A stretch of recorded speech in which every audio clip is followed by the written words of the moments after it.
Is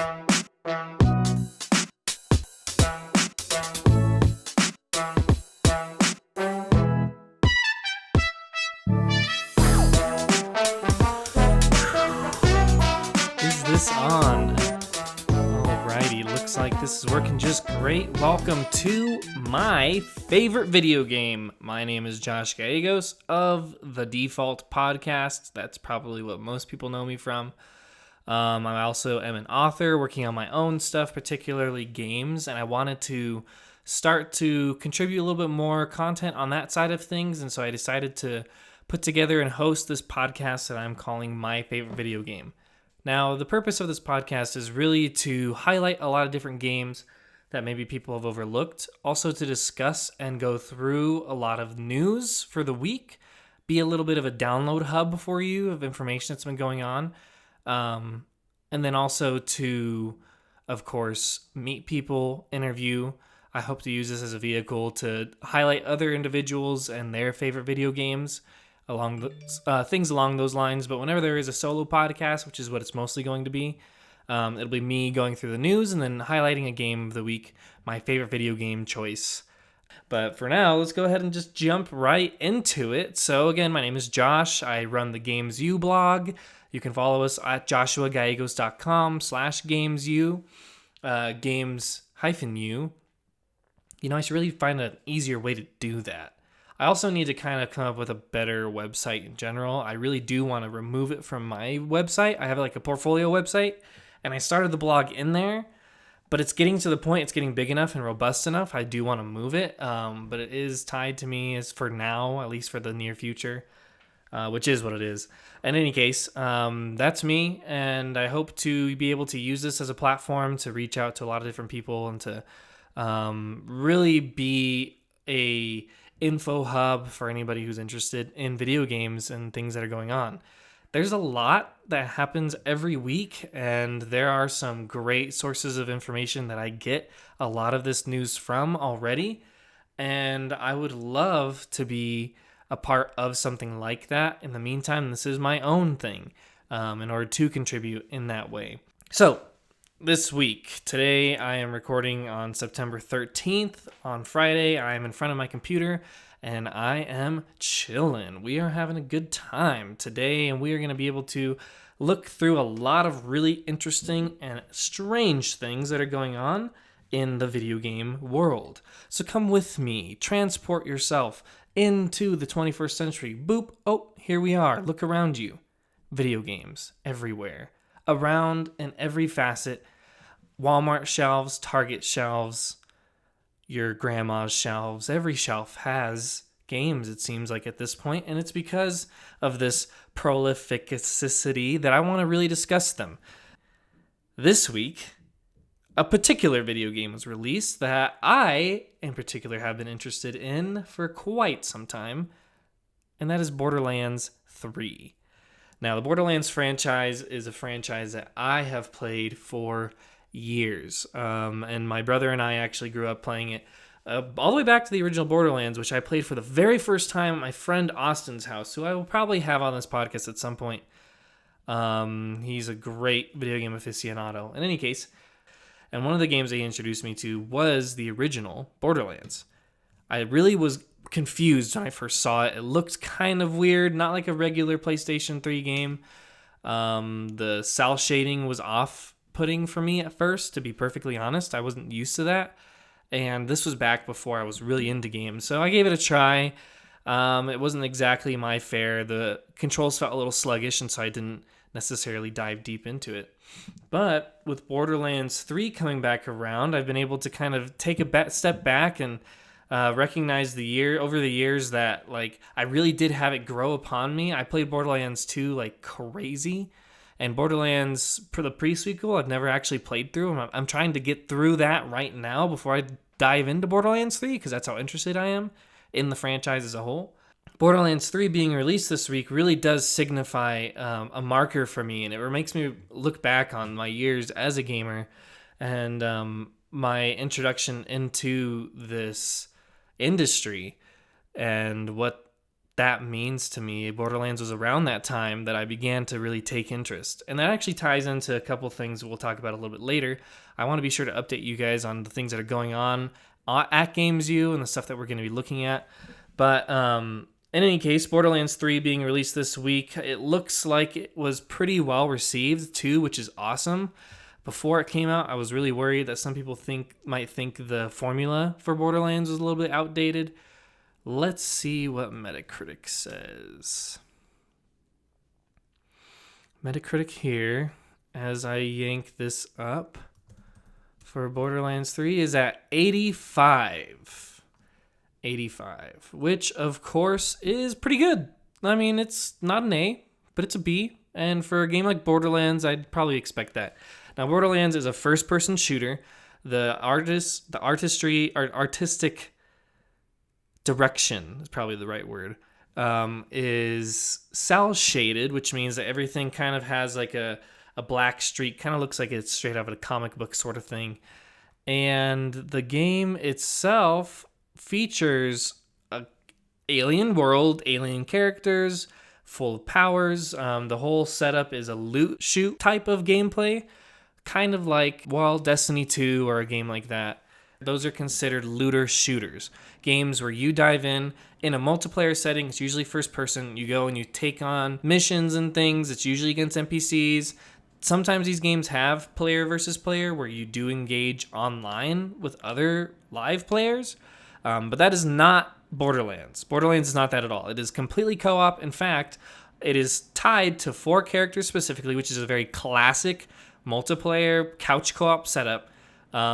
They've stuck with that. And it's supposed to be considered old, especially with games like Destiny allowing you to connect with more people, and games like Fortnite allowing hundreds of people to connect to a service and involved in the same world and connect and do different things and fight and whatnot. And to put Borderlands in a situation where it is very classic, seemed to think it was setting it up for failure, but it seems like it worked out. So you play as one of 4 typically in a squad, and you go through this world. The big draw is, of course, in fact, in this game in particular, it looks like gorgeous, absolute gorgeous graphics. The way that they've really honed in on the particular Borderlands style is impressive.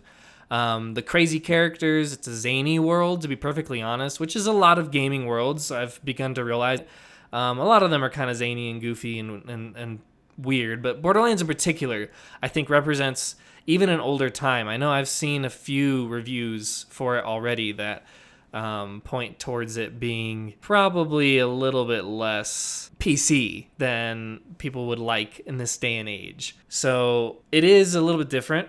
Definitely looks gorgeous. It definitely looks like the setup between the characters and the different classes that you can pick, who are all also very interesting and zany, and who all have different abilities that you can build out through trees. A very classic RPG-esque setup that's built into oftentimes into looter shooters.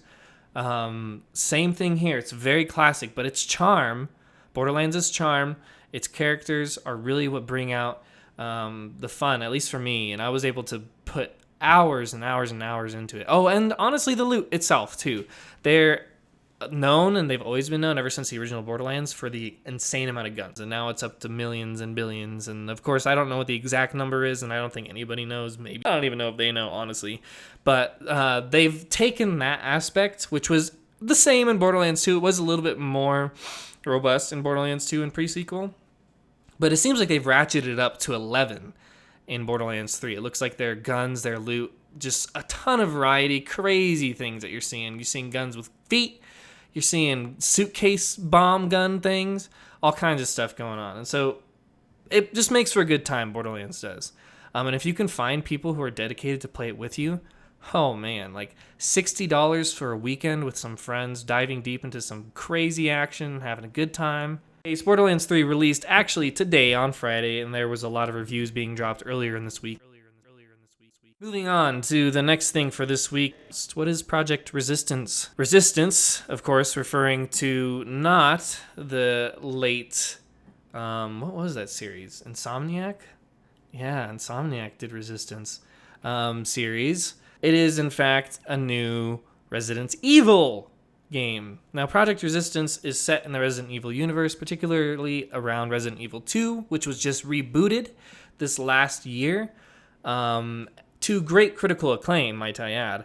And so Project Resistance being teased now here is a 4-player multiplayer game, very different from your typical horror game, but it looks like it's the 4v1 sort of setup we've seen in games like Evolve, in games like Friday the 13th, where you have people coming in and playing the game as the survivors, and then you also have one person who's in charge of, in the Resident Evil game here, it looks like they're in charge of a lot of different things, actually. The player who is basically the one on their own against everyone else can control the zombies. They can control Mr. I can't remember what the guy's name is. Mr. T? That doesn't sound right to me. Isn't he Professor T or something? I don't know. Not the guy who's famous in the 80s. So it looks like it's pretty robust in that manner, in that respect. But at the same time, I'm not really sure how deep it's going to be overall. Is it going to be lopsided on one side? It looks interesting. It looks like a weird concept, kind of an offshoot of the Resident Evil series, obviously. And the last few have been so good. Resident Evil 7, the first-person phenomenon. Resident Evil 2 being this crazy new remake that totally just builds it from the ground up and makes it a modern experience as if it were a brand new game. It's crazy to me that even exists, and yet here we are. And then we get this game, this weird multiplayer, kind of bizarre fighting against each other 4v1 setup. I don't know. I mean, who knows? Maybe it's good. Maybe it'll be quite enjoyable, actually. We'll have to see. But in the meantime, you can look up the trailer for sure, and it definitely looks interesting, and I would recommend watching the trailer. It's about 2 minutes. You could just find it on YouTube. In any case, moving on to the next news item. There was something going on this week that I just wanted to note here while we're moving forward. We don't have to spend a whole lot of time here, but the X versus Cross debate that I was seeing on social media. Now, it seems like people were confused because Sony released a statement that talks about what is considered the X button, or what most people call the X button, on the PlayStation controller. It's the blue X. It's on the bottom of the controller. It has, I guess, always been considered the cross. It is not considered an X. You're supposed to call it a cross. And of course, this ties way back into this lore, which I actually didn't know about. I say, of course, now because I'm assuming that most people do. I didn't know about this beforehand, but this lore of the sacred symbols that are tied all together in the PlayStation setup, the way that I guess it's referring to a god and stuff like that. It's very interesting, but in the sacred symbol lore, it is considered a cross. I don't know what the other ones are considered. They probably all have weird names. The square is probably like 2D box or something, and then that was a debate going on, and it does tie back to this interesting little tidbit of lore about the PlayStation symbols. But it is, of course, inconsequential in any other situation. But consider it covered here. And, of course, the cross should be the correct way to say it. Another interesting thing that happened this week, and actually probably one of the biggest news pieces of the week, and actually I take that back, because this week was very full, which makes this very first episode of My Favorite Video Game an interesting and very filled episode. And I am unprepared, personally. But let's go ahead and go through it anyway. Apple Arcade. Apple Arcade was announced this week. And to be honest, it looks very interesting. It is a subscription service that was announced for the Apple products and their platforms, and they're really diving into the world of video games for the first time. This is Apple, this giant company who, of course, have their mobile service, their own app store, and they have dabbled in some development in the past, from what I understand. I think they even worked together very closely with the developer of Journey, whose name is escaping me, to create a game. But in any case, they haven't really been their own developer or producer or any sort of thing. They developed a platform, and honestly, I don't even think they even meant it for video games in the first place, and it's taken off as a video game platform since then. But they haven't done much about that. They've just kind of let it be, and people have developed for it. They're kind of the quiet, nameless producer, or at least the person who produces the ability to produce. Anyway, Apple has released now Apple Arcade, which is their introduction into the gaming spectrum. This is going to be really interesting because Apple Arcade actually sets up a pretty valuable proposition. You get access to their entire video game catalog in Apple Arcade.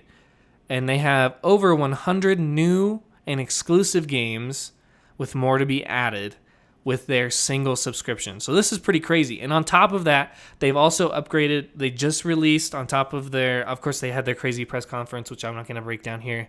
But they also released an update that allows you to connect your controllers to your phone, which is crazy. And now you can literally just connect your PlayStation 4 controller, your Xbox controller. I think there's probably a way to anything that's Bluetooth anyway, you can connect to your phone and use as a controller in games that are compatible anyway. And games are becoming compatible very quickly to that sort of setup. Some already were. And with this Apple Arcade announcement, I already have. It's not a whole new device. I don't have to buy a new console here. It already is also insane. I'm just going to go through a few here. On IGN.com right now and seeing their breakdown. Oceanhorn 2. I did not realize that. That's pretty cool. I love the Oceanhorn game. It's a quaint game. I wouldn't suggest it to everybody in any case. Don't know what this game is. Beyond a Steel Sky looks interesting. Projection First Light. Enter the Construct. Lego Brawls, a Lego game, of course. Sonic Racing. Okay, I think that's about it. In any case, looks like there's a few more, but they have already started to talk through a lot of these games, and they look like they're from interesting developers, and so who knows? This might be very interesting, and it might, in fact, come together quite nicely. And we'll see what this does for Apple. Maybe they find this incredibly valuable and decide to go even further into the games industry, open their own studios, develop AAA games. This could go anywhere. And on top of that, with the news of Google kind of getting into the gaming industry with their Stadia setup within probably the next year, it's a pretty crazy time with a lot of crazy companies getting involved and trying to take a piece of that sweet, sweet gaming delicious money. Next piece of this news report, which I need a name. I need like a news report name, don't I? I'm going to have to come up with that. KFC. Yes, this is a video game podcast. But let's talk about KFC because KFC has announced a dating simulation game based entirely around Colonel Sanders. That is correct. But it sounds insane. So I'm going to pull up something right now and watch it live on the podcast. Let me see if I can turn this up a little bit. Okay, so it looks incredibly anime. Let me just say that right off the bat. The food looks amazing. Colonel Sanders, of course, in prime condition, coaxing the food together, pushing the glasses forward just in your classic anime fashion. Wow, I'm sold. Well, he's powering up. He's flying away on a salt shaker to bring KFC to the world and love, apparently.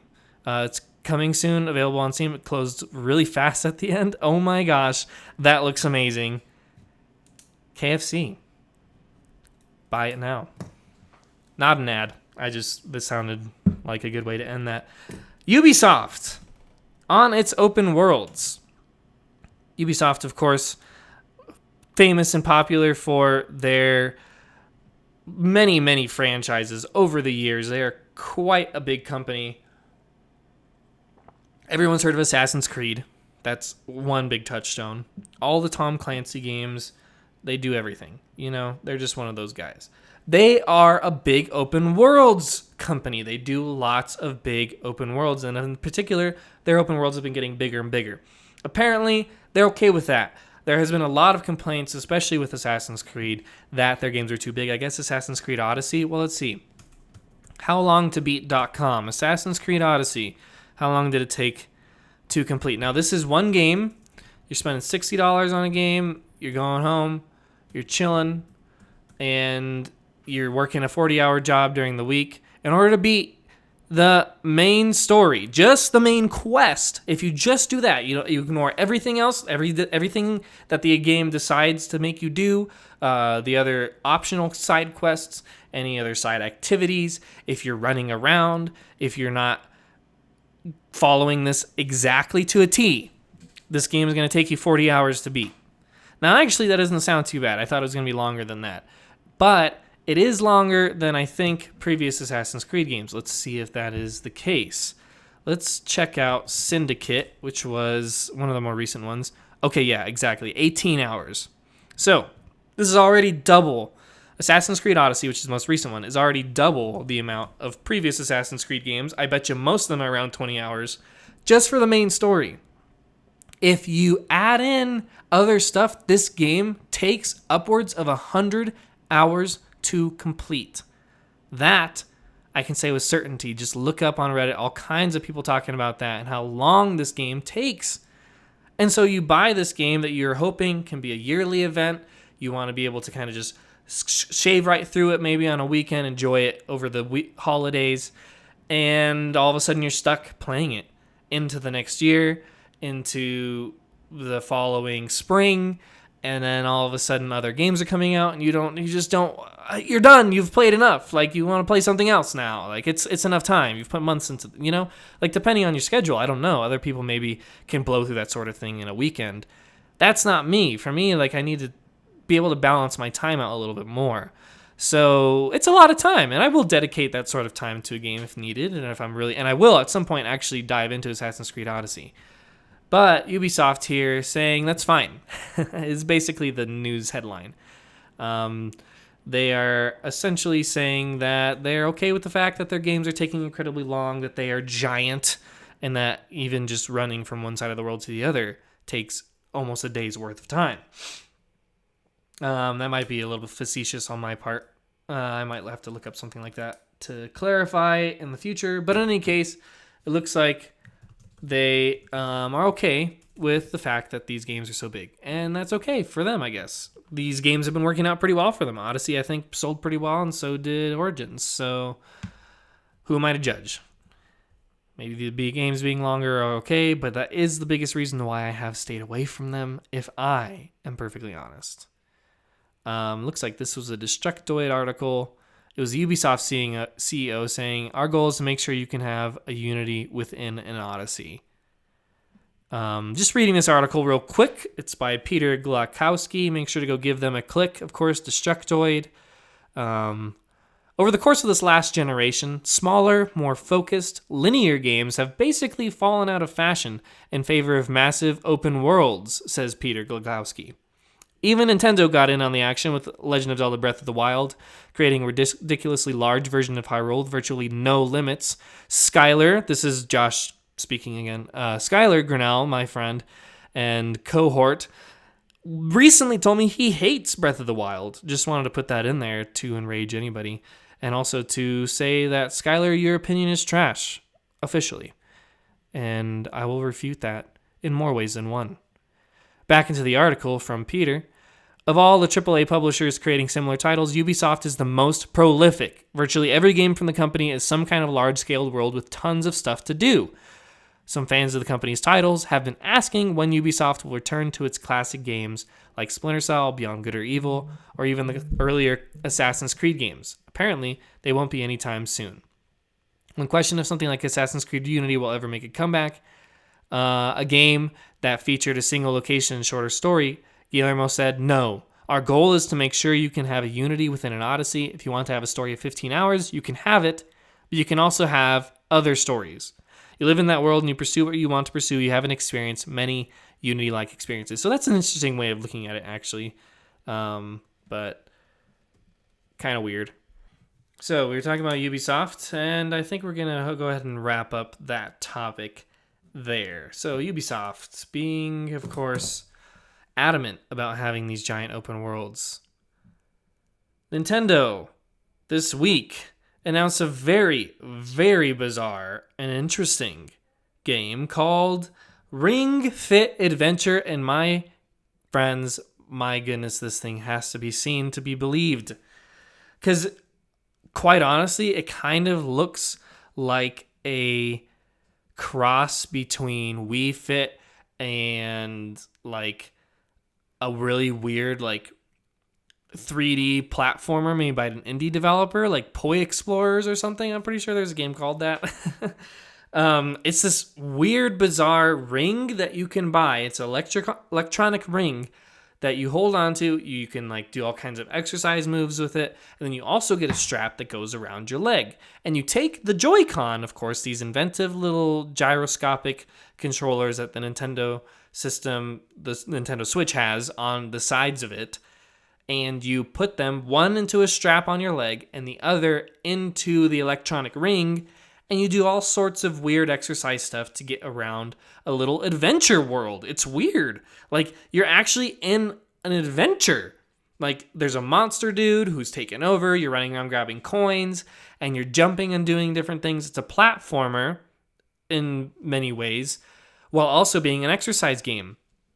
And that, to me, is so crazy. It's basically Super Mario, but with the Wii Fit trainer as the lead. And you're doing fitness. And it's pretty crazy. You have to go watch it to see. And it's coming out. I think it's $80 for the total. I don't remember the release date. Let's see. Ring Fit Adventure release date. It is open for pre-order. Honestly, I want to get this thing October 18th. It's right around the corner. Holy crap. Literally in a month. It looks kind of cool. I'm not going to lie. It's kind of crazy, but it's kind of cool. And to be perfectly honest, I'll probably end up getting it. Back to something else, a little bit different on this news report, a little bit stranger, and a whole lot more hype. Death Stranding. Death Stranding is, of course, the game being released by Konami into the wild pretty soon here in the next, I hope, by the end of the year. I think it's still on course to be by the end of the year. So we're excited here. I hope you're excited. It's called Death Stranding. Of course, if you know nothing about it, I don't even know where to begin to explain this game to you. Go watch trailers, look up articles. It is insane. It is going to be a monumental release when it does come out. Guaranteed, it is going to disappoint.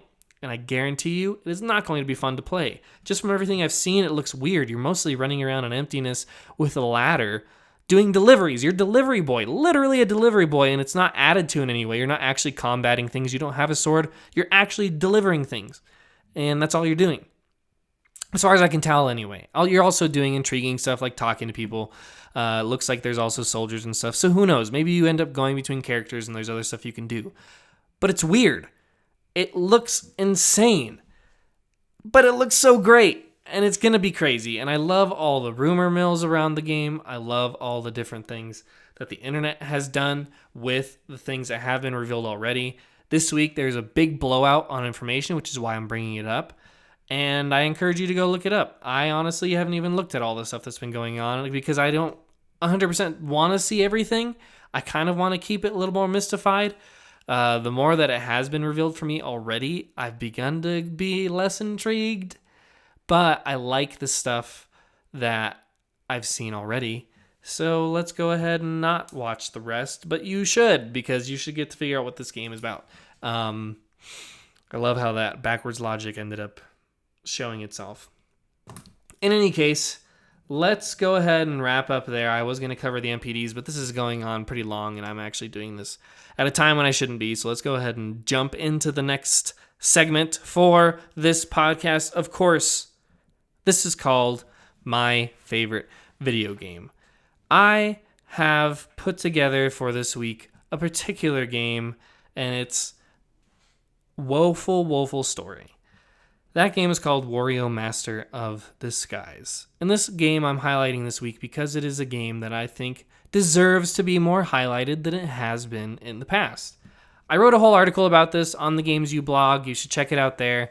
And I am being a little bit tongue-in-cheek with it. I'm going to be perfectly honest, because Wario Master of Disguise is not a great game. It's B tier, maybe even C tier, probably even D tier. It's not a game for everyone, and it's not a game that stands up among the greats or anything like that. It's just a cool game. I think it's fun. I would even consider it a good game, in my opinion. It's not everyone's game, though, and it does consider, and it is considered kind of a nuisance with the use of its touch controls. So if you've ever played a Wario game, you know who Wario is. His motivations are pretty crappy. He's just this fat plumber dude who's an antithesis to Super Mario, and he is greedy, he eats garlic, he does all kinds of crazy stuff, and he's fat as all get out, but he's inventive, and he's smart, and he's wily. So he sees in his television station the Silver Zephyr, this interesting dude. He's a little thief. He has his own little TV show called The Silver Zephyr. Every week he's going on an escapade and doing some new exploit and stunt and whatnot. And so Wario, watching this, sees that the Silver Zephyr has a magic wand that allows him to commit these crimes and to go thieving. So, of course, Wario, in all of his infinite and horrific knowledge of technology, creates what's called the Talmit and uses this helmet to dive into, it's literally a television helmet, and you use it to go into the television. And I don't know how he does this. It's terrifying, the fact that he even knows how to enter into alternate dimensions. But here he goes. He goes inside. He takes the wand from the Silver Zephyr, who reverts back to his boring old form of a rich, bumbling guy called the Count Cannoli. And he becomes the Purple Wind. Wario becomes the Purple Wind. Of course, a pun, a terrible, awful fart pun. And he uses this wand to go through the game, collecting treasure. It ends up becoming a very interesting plot involving demons and other terrifying things. And it's fun. You become very powerful by the end with a lot of different abilities and power-ups that Wario uses. And people deride the game because of lots of different things, particularly its use of controls. At the time, it is a DS game. So it's stuck on a system that is two-screened and has touch controls. And the game itself is entirely based around the idea of the touch screen, which, as I was about to say, at the time was a big deal.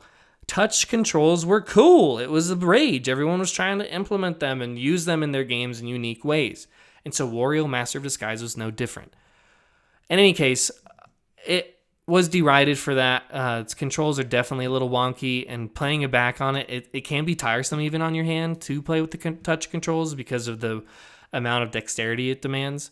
But if you're able to get past that and are able to kind of just enjoy the game for what it is, it's got a lot of humor. The levels themselves are all interesting. The graphics are great even to this day. They're little chunky, pixelated graphics that remind me a lot of an SNES game. And it's a long game. It's about 10 hours. You can get a lot out of it and a bang for your buck. In any case, that's my favorite video game pick this week, and I encourage you to go read my article about it. I talk about it there. Looking forward to the future, of course. This next week, I'm going to sit down and do this again. Hopefully, I'm going to be able to streamline this and come up with a little bit of a better format for you guys. This is a first-time thing for me. Like, I'm literally just blazing through this as my eyebrows are catching on fire and my soul withers within me. It's all happening at once. It's great, but I want to improve. I want to be able to hone in on what this is and what I want this to be. And that's going to get better, hopefully, going forward. Along the way, I also am right now researching into the PlayStation 3, the beginnings of that. And so I can write the next article on the Uncharted series. And my, oh my, it is a crazy time. I got into games around 2008. So I'm researching around 2006, 2007, and it's pretty crazy. There's like the stuff I just barely missed and what was going on right before I got into it. So it's pretty exciting for me, and I've been enjoying that a lot. And I can't wait for that next article to be put together and for you guys to see it in all of its delicious glory. That's it for me this week. Thanks for listening. Of course, you guys can catch me in my favorite video game podcast right here on this channel, on every podcast service, of course, where ears can hear.